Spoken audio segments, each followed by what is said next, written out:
Hum,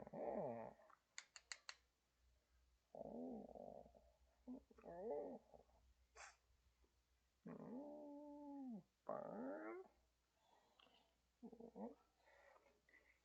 1, 2, 3, 4, 5, 6, 7, 8.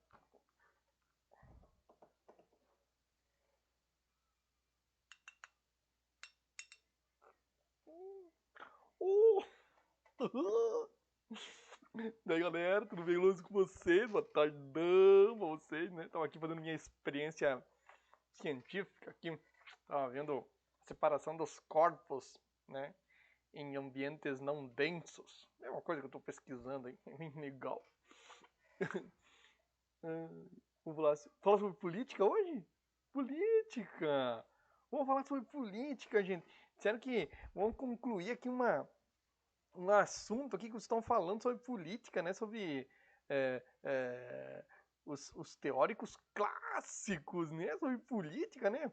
Falar sobre Aristóteles, que tal? Eu adoro Aristóteles, cara. Eu acho que Aristóteles é um cara bem interessante, né? Sabe por quê? Porque o Aristóteles, ele, pra mim, né? Pra minha pessoa, né? Opa! Pra minha pessoa, ele revela assim uma ideia meio que romântica da sociedade. Eu adoro isso, né? Por quê? Porque o Aristóteles, ele vai perceber, ou ele vai afirmar a ideia de que política e ética é a mesma coisa, né? Ele vai conceber a ideia de que política e ética é a mesma coisa, tanto é que tu vai ler a obra do Aristóteles, né? Política e ética vai ficar uma coisa meio parecida, ficar uma coisa meio igual, né? Ele não vai diferenciar muito política de ética, né? Por quê? Porque ele vai dizer o seguinte, olha só, a polis, né? A cidade-estado, a polis, é o lugar dos semelhantes. É o lugar dos semelhantes. E na polis, o que deve imperar é o princípio da justiça. Mas assim, ó, o que é justiça para Aristóteles, né? A polis, então, o lugar ali, né, da cidade, é o lugar dos semelhantes e ali deve imperar o princípio da justiça. Porém, a justiça que Aristóteles ele fala é a justiça distributiva, né? Ele fala da justiça distributiva. Cada um, para o Aristóteles, tem que receber de acordo com o seu mérito. E pessoas que têm mais mérito devem receber mais do que aquelas desmeritadas. Sem mérito, né? Só que assim, ó, é interessante para nós entender tudo isso, nós ter sempre em mente a concepção de cidadão que se tinha nessa época. Daí nós vamos ver que essa perspectiva do Aristóteles, ela não condiz com o nosso contexto, né? Porque, olha só, quem que é o cidadão no contexto que Aristóteles vive lá, que o Platão vive? O cidadão é aquele indivíduo maior de 21 anos, né? Que é livre. O cidadão é aquele que pode viver do ócio. Então, aquele que trabalha, o artesão, a mulher, qualquer mulher, né? O escravo, aquele menor de 21 anos, não é cidadão, tá? Não é cidadão. Então, essa perspectiva de justiça, né? De dar a cada um conforme o seu mérito, né? Ele vai dizer o seguinte, o cidadão, ele tem mais mérito por ser cidadão que os demais indivíduos que vivem naquela polis. Então eu não posso dar a mesma coisa pro cidadão e pro artesão, por exemplo. Pro cidadão e pra mulher. Pro cidadão e pro... Não dá. Não dá. Porque pelo mérito ele merece mais. Então não é justo distribuir as coisas igualmente. Porém, ele vai dizer o seguinte, a justiça ela tem que ser distributiva, tem que dar para cada um de acordo com o seu mérito. Porém, a gente não pode deixar ninguém passar necessidade sem morrer de fome, por exemplo, né? Daí ele vai dizer, para a justiça distributiva ela ser realmente justa, ela tem que ser, digamos assim, complementada com o que ele vai chamar de justiça corretiva, né? Que vai garantir o mínimo para cada um. O mínimo para cada um. Então, vai dizer, ó, de maneira geral tem que ser de acordo com o mérito, mas se o mérito, né, fazer com que os cidadãos tenham né, a compensação total das suas necessidades, né? Mas algum indivíduo lá que não tenha mérito para receber, mas vai morrer de fome, não vamos deixar morrer de fome, vamos dar um pouquinho também para ele, fazer uma esmolinha, uma contribuição. Daí nós vamos estar sendo realmente justo, entende? Então, existe uma desconexão, vamos dizer assim, na ideia de cidadania. Não é uma cidadania universal como nós entendemos hoje. Isso é muito importante, né? Então, primeiro, então, a cidade ela tem que cumprir por viver os semelhantes, não os iguais, né? Ela tem que ser justa. E ser justo significa dar a cada um de acordo com o seu mérito, tá? E para garantir que todo mundo receba o mínimo, né, complementa aí com uma justiça corretiva que vai corrigir aquelas imperfeições que porventura surgirem da justiça distributiva. OK? E aqui, diferente do que o Platão falava, né, um pouquinho diferente, ele vai dar um papel importante também para a educação, Aristóteles.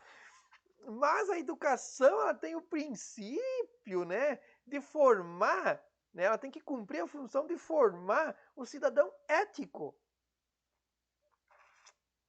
Né? A educação ela tem que ela tem que conseguir formar o cidadão ético, aquele que consegue o título de cidadania, ele tem que ser ético para poder gerir a polis. Tá? Então vejam só, o Aristóteles então ele vai dar essa primeira perspectiva e ele vai analisar também que existem formas de exercício do poder, né? Que são boas e formas que são ruins. O Platão ele vai dizer que tem uma forma boa e todas as outras são ruins, né?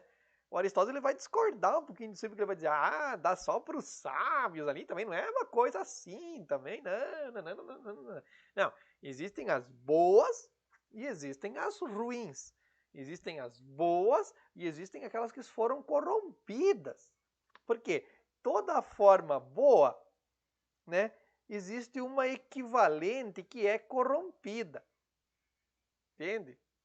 Então vamos lá. O que o Aristóteles ele vai dizer? Olha só. Uma forma boa, monarquia. Monarquia é a forma boa. O governo de uma pessoa que pensa e que governa pelo bem comum. O que é a degeneração da monarquia? Ele vai dizer é a tirania. Então é a tirania. Opa, aqui voou. A tirania é a forma corrompida da monarquia, que é quando um governa pensando no bem próprio. Não pensa no bem comum, pensa no bem próprio. Então essa é ruim. Outra forma de governo boa, aristocracia. Né? Aristocracia. Né? O governo dos aristocratas, né? Que na perspectiva do Aristóteles são sábios, né? Não é a ideia que se tem hoje dos que têm poder econômico, não. É daqueles que têm acesso à cultura, vamos dizer assim, né? Os mais sábios. Então ele vai dizer, é uma forma boa, né? Qual que é o que corrompe a aristocracia? É a oligarquia, que daí sim é o governo dos ricos. Entende? É o poucos, né? Bom é os poucos, os aristocratas. Qual que é o que degenera? É quando eu coloco poucos, mas os ricos, né? A escolha é pela riqueza. Aí dá errado, dá problema, né? Qual que é a outra forma boa? Ele vai dizer a politeia, que é o governo de quem? De muitos cidadãos. cidadãos. E qual que é a degeneração da politeia? A democracia. Porque é o governo de muitos o quê? Indivíduos. Entende? Então, olha só. O Aristóteles vai dizer o que é bom. De maneira prática, sim, bom é a monarquia e a aristocracia, né? Que é possível fazer assim que é boa. Melhor de todas é a politeia. Só que é difícil governar na politeia, né? É difícil chegar à politeia, porque a politeia é você pegar os cidadãos, aqueles indivíduos que vivem no ócio, né? O ócio aqui na perspectiva do Aristóteles é algo muito bom, né? Porque são aquelas pessoas que têm tempo para pensar a cidade, o ócio criativo, né? Tem tempo para ficar sem, não tem ocupação física, não tem trabalho, mas apenas de ocupação intelectual, né? Daí ele vai lá pensar a cidade. Então, pegar essa galera, esses cidadãos, e um grande grupo e colocar para governar. Vai ter muita discordância, né? Mas ele vai dizer, mas se conseguir pegar essas discordâncias e chegar a um consenso, você vai ter um governo maravilhoso. Porque são os cidadãos que estão governando. Aqueles que têm um mérito maior para governar. Né? O que é a democracia? E por que para o Aristóteles é a pior forma de governo que pode existir é a democracia, ele vai dizer, né? O Aristóteles ele é um cara que, para o contexto dele, ele viajou muito, né? Ele viajava muito para conhecer os sistemas políticos, né? Ele viajava muito para dar aula, ele era muito requisitado por imperadores, né? Para dar aula para os filhos deles, enfim, ele era muito viajado, né? Ele vai dizer, ó, os regimes que pior conseguem administrar a questão do poder político são as democracias. Elas acabam logo. Por quê? Porque você coloca o povo no poder. Povo é diferente de cidadão. Né? Povo vai ter mulher, vai ter escravo, vai ter o jovem, vai ter os trabalhadores lá, os agricultores, os artesãos, vai ter todo mundo. Cidadão é só quem tem tempo livre, quem tem ócio. Né? Então ele vai dizer o seguinte, a democracia coloca todo mundo, e aqueles que não têm capacidade de governar estão governando. Só uma mulher governar, o Aristóteles vai dizer, né? Que capacidade tem? Não tem, né? Não tem mérito para isso, né? Só os cidadãos que podem governar, na perspectiva do Aristóteles. Então veja, a democracia ela é a pior forma de governo porque mistura tudo. Os incapacitados para isso, né? E deixa fora quem é capacitado. A politeia é ter a capacidade de pegar um grupo de pessoas pensando, né, que tem ócio criativo, que vivem no ócio criativo e colocá-las lá para governar. Ó que legal que é isso. Essa é a perspectiva do Aristóteles. E vejam só, para concluir aqui, tanto o Aristóteles como o Platão, eles comungam da ideia que a política ela tem que pensar o bom governo. E o que é o bom governo? O que é a política para o Aristóteles e para o Platão também? A política ela tem que visar o bem comum. O objetivo da política, gravem isso, é o bem comum. É um princípio ético. Então, para o Aristóteles, para o Platão, a sofocracia, o sábio, ele vai saber governar para todos, para os sábios e para aqueles que são incapacitados para governar. O Aristóteles também, os cidadãos, né, eles vão governar para eles e para aqueles que, né, vão conseguir fazer justiça, dar a cada um o que é de direito, dar aos cidadãos as condições de continuarem tendo tempo livre para pensar política, então vão ter escravos, né, porque isso é justo. O cidadão tem, né, o Aristóteles ele vai defender a escravidão, por exemplo, porque é um princípio de meritocracia, né? E ele vai dar as condições para que o escravo consiga desenvolver, é justo, né? Dar as condições para que o escravo continue produzindo, né? O que é justo para a mulher? Ah, que ela tem uma pedra lá no rio bem ajeitadinha para lavar a roupa, por exemplo. É missão do governo fazer isso, né? Então, dar as condições para cada um de acordo com o seu mérito. Pensar o bem comum. O bem comum da mulher, para Aristóteles, não é o mesmo do cidadão, é o bem comum para ela, para a condição dela. Para o trabalhador, de acordo com a condição dele, com o mérito dele, entende? Então, é uma sociedade bastante, né, fracionada, né? Você vai ter privilégios, né, diferenciados aí. Então, essa é a perspectiva dos dois. Mas guardem, o que embasa essas concepções é um princípio ético. Questionável, hoje é questionável. No contexto não tinha esse questionamento, né? É o princípio ético. E o objetivo da política é pensar o bem comum. Essa é a ideia. Pensar o bem comum da sociedade. Ok? Então vamos lá. O período medieval, né? O período medieval ali, nós vamos ter que podemos dizer assim que segue, né? Depois essas concepções gregas clássicas, elas vão perdurar, assim, digamos, até o período medieval. Lá no período medieval, como toda a filosofia medieval, eles vão pegar os clássicos, né? Ou seja, primeiro o Platão, depois o Aristóteles, e vão cristianizar a teoria deles, né? Então, o cristianismo ele passa a ser o ideal do Estado. O Estado ele tem que cumprir um projeto cristão do cristianismo. O Estado tem que ser aquele responsável por conduzir o ser humano a Deus, a salvação. Entende? Então aqui, Aristóteles e Platão não tocam porque não existia essa perspectiva na época da laicidade do Estado, né? Não existia isso, a política não era laica. Aqui, definitivamente, é o oposto, né? Religião e Estado se confundem, se misturam.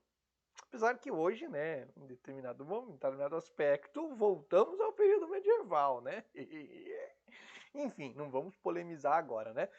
Muito bem, mas veja só, o Estado aqui, ele tem a função de intimidar o indivíduo para que ele haja corretamente. Entende? O que é agir corretamente? É agir de acordo com os preceitos cristãos. Ele tem que intimidar, ele tem que ser forte. Ele tem que ir lá e dizer, ó, é assim, cara. Por quê? Porque Deus quer. Tá na Bíblia, Deus quer. Então o Estado ele tem que fazer cumprir a palavra de Deus, na verdade. Tá? Aí surge uma questão muito importante e definitiva. Que o poder, para os medievais, ele tem dois status, podemos dizer assim, né?